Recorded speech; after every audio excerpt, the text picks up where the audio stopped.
মানুষ এভাবে মারে আমি জানি না। আমার সন্তান ইতিম করে দিল আমার হাজবেন্ড। এরকম করে মানুষকে কিভাবে মারে, পাথর দিয়ে ওরা ফুটবলের মতো লাথিতে কোথায় দিয়েছেন। ওর কাপড় ছিল না শরীরে। ওরা কি মানুষ? ওরা কি কোনো মানুষ ছিল? এরকম করে কিভাবে মানুষ মারলো? আমি সরকারের কাছে আমার স্বামীর হত্যার বিচার চাই, ওদের এরকম ফাঁসি চাই। আর কোনো মানুষ যাতে স্বামী হারা না হয়, আর কোনো সন্তান হারা না হয়। আমার ছেলে মেয়ের এতিম করছে।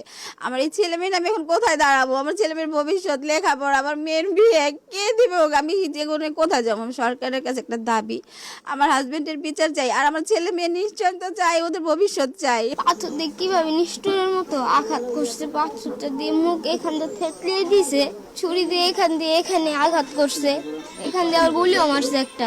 বাবার সাথে আমার অনেক ভালো সম্পর্ক আছিল, একদম বন্ধুর মতো।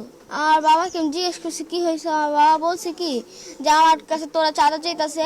আবার বাবা বলতেছে কি আমি সৎ ব্যবসা, আমি কি জন্য ঘুষ দিয়ে ব্যবসা করবো, এটা আমার ব্যবসা, আমি ঘুষ দিয়ে ব্যবসা করতে পারবো না।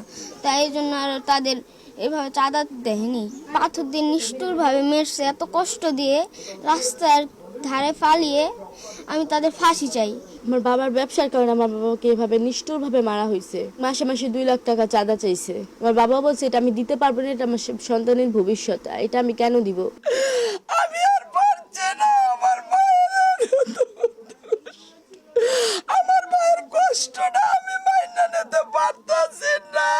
আমার মায়ের এত কষ্ট দিয়ে মারছে, আমার মায়ের অনেক কষ্ট দিয়ে মারছে। আমি তারিক জিয়ার কাছে আমি এটার বিচার চাই। আমার মায়ের রক্তের বদলে রক্ত চাই। আমরা 3টা ভাই বোন, আর একটা ভাই, ছোট ভাই, কলিজার টুকটা চেহারা কত সুন্দর, নূরের কত সুন্দর সাবধানী। আর ভাই আমার মামলার ক্ষেত্রে অনেক রকমের তারা কারসাজি করছে হচ্ছে গিয়া প্রথম যে মামলাটা করা হয় সেখানে আসামি যারা ছিল প্রত্যেকেই এই ঘটনার সাথে জড়িত ছিল। কিন্তু পরবর্তীতে যখন আমাকে আবার স্ক্রিপ্টে দেওয়া হয় মানে ওসি স্যার আমাকে বলে, মনিরুজ্জামান মনির, উনি তার রুমে ডাকার পরে আর 11:30টার দিকে একটা স্ক্রিপ্ট দেয়, মানে আমাকে দেওয়া, বলে যে আপনি এটা পড়েন আর কোথায় কোথায় কি মিসিং আছে ওইটা আপনি ওইখানে লেখেন, আমরা ওটা সংশোধন করব। পরে আমি ওটা পড়ার পরে অস্ত্রের কথাটা বলে নাই, কারণ আমার মামাকে যখন মারা হয়েছে তখন কিন্তু অস্ত্রে দিয়ে আমার মামারে এখানে একটা গুলি করা হয়েছে।